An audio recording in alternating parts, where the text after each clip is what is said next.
اور میری ساری زندگی کی محنت کا بدلہ تو نے مجھے نافرمانی سے دیا، بد اخلاقی سے دیا، بدتمیزی سے دیا۔ میں حیرت بھری نظروں سے تجھے دیکھتا رہا اور میں اپنی پچھلی 20 سالہ زندگی کو جھٹلاتا رہا کہ میرے خیال میں اس کا نوکر ہوں اور یہ میرا مالک، میں اس کا باپ نہیں، میں اس کا نوکر ہوں، کیونکہ ماں باپ کے ساتھ تو ایسا کوئی نہیں کرتا ہے، یہ میرا مالک ہے اور میں اس کا نوکر ہوں، اس لیے مجھے ڈانٹ رہا ہے۔ کتنے بچوں کو میں نے یہ کہتے سنا اپنے باپ کو، تو میرے واسطے آج تک کیتا کی، تو میرے واسطے آج تک بنایا کی، اور جو آپ بے بسی کی تصویر بنا ہوتا تھا وہ شکلیں بھی میرے سامنے ہیں۔ تو کمال کے اشعار، میں سوچ رہا ہوں جو میرا یہ حال ہے 1400 سال بعد کہ میرے آنسو نہیں رک رہے، تو اللہ کے نبی تو زار و قطار روئے تھے، داڑھی آنسوں سے تر ہو گئی تھی۔ کہا بیٹا جب تو نے میری ساری زندگی کی محنتوں کا بدلہ بدتمیزی سے دیا، گالی گلوچ سے دیا، دھکے دے کر باپ کو گھر سے نکال دیتے ہیں، تو بیٹا میں یہ سمجھا کہ تو نے ایک خواب دیکھا تھا، تو نے ایک خواب دیکھا تھا کہ تو باپ ہے اور یہ بیٹا ہے۔ اصل حقیقت یہ ہے کہ یہ مالک ہے اور میں نوکر ہوں۔ پھر آگے کہتا فَلَيْتَكَ إِن لَمْ تَرَ حَقَّ أُبُوَّتِي فَعَلْتَ كَمَا الْجَارُ الْمُجَاوِرُ يَفْعَلُ۔ اچھا چلو بیٹا، تو نے مجھے باپ تو نہ سمجھا، چلو ایک پڑوسی سمجھ لو۔ عرب میں پڑوسی کا بہت خیال کیا جاتا تھا، اور یہ عرب کی شان تھی کہ اپنے پڑوسی کو وہ عزت دیتے تھے جو اپنے گھر میں ایک دوسرے کو عزت دیتے تھے۔ تو اس نے پھر اس کی طرف اشارہ کیا کہ اگر میں تیرا باپ نہیں ہوں، تیرے رویوں کو دیکھ کر تو یہی لگتا ہے کہ میں تیرا نوکر ہوں، تو میرا مالک ہے، تو چلو اتنا تو کر دے جتنا ایک پڑوسی کے ساتھ کرتا ہے۔ فَأَوْلَيْتَنِي حَقَّ الْجِوَارِ وَلَمْ تَكُنْ عَلَيَّ بِمَالٍ دُونَ مَالِكَ تَبْخَلُ۔ تو پڑوسی پر تو عرب خرچ کرتے ہیں، تو بھی تھوڑا سا میرے اوپر خرچ کر دیتا اور تو بخیل نہ بنتا، اور میرے خوابوں کو چکنا چور کر دیا، میری امیدوں پر پانی پھیر دیا، میرے بڑھاپے کو ذلت اور رسوائی میں بدل دیا۔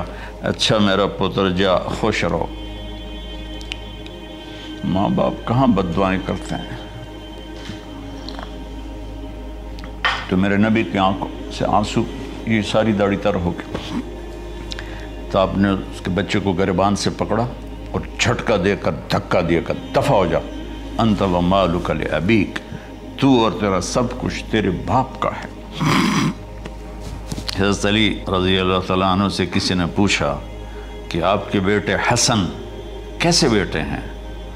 کہا حسن میرا وہ بیٹا ہے کہ جب میں چلتا ہوں تو میرے آگے نہیں چلتا، میرے پیچھے چلتا ہے، جب کہیں بیٹھنے کا موقع آتا ہے تو یہ پہلے نہیں بیٹھتا، پہلے مجھے بٹھاتا ہے پھر خود بیٹھتا ہے، جب کھانے پر بیٹھتے ہیں تو یہ روٹی کی طرف ہاتھ نہیں بڑھاتا جب تک میں نہ بڑھاؤں، یہ سالن کی طرف ہاتھ نہیں بڑھاتا جب تک میں نہ بڑھاؤں، میں کمرے میں ہوں تو یہ چھت پہ نہیں چڑھتا کہ میرے باپ کی بے ادبی ہو جائے گی۔ میں حالانکہ چھت پہ چڑھنا ضرورت کے لیے ہوتا ہے، لیکن قربان جائیں اہل بیت کے ایسے ہی اخلاق ہوتے ہیں، آل رسول ایسے ہی ہوتے ہیں۔ میرے عزیزوں نوجوانوں سے کہہ رہا ہوں جن کے والدین زندہ ہیں، ہم تو محروم ہو گئے، وہ قبروں میں چلے گئے، لیکن میں اتنا مصروف رہتا ہوں۔ اب یہ کرونا کی وجہ سے گھر میں بیٹھے ہوئے ہیں، یعنی میری زندگی ایسے پہیے کی طرح گھومی ہے، اور پھر دل کی تکلیف، پھر اس کے ساتھ سر کا درد شدید، اس کے باوجود میں روزانہ 10 نفل اپنے باپ کے لیے پڑھتا ہوں، 10 نفل اپنی ماں کے لیے پڑھتا ہوں، اور 4 نفل اپنی خالہ کے لیے پڑھتا ہوں کہ ساری زندگی سجدوں میں سر رکھ کے اس کا ثواب ماں باپ کو پہنچاؤں، تو ماں باپ کا حق ادا نہیں ہو سکتا۔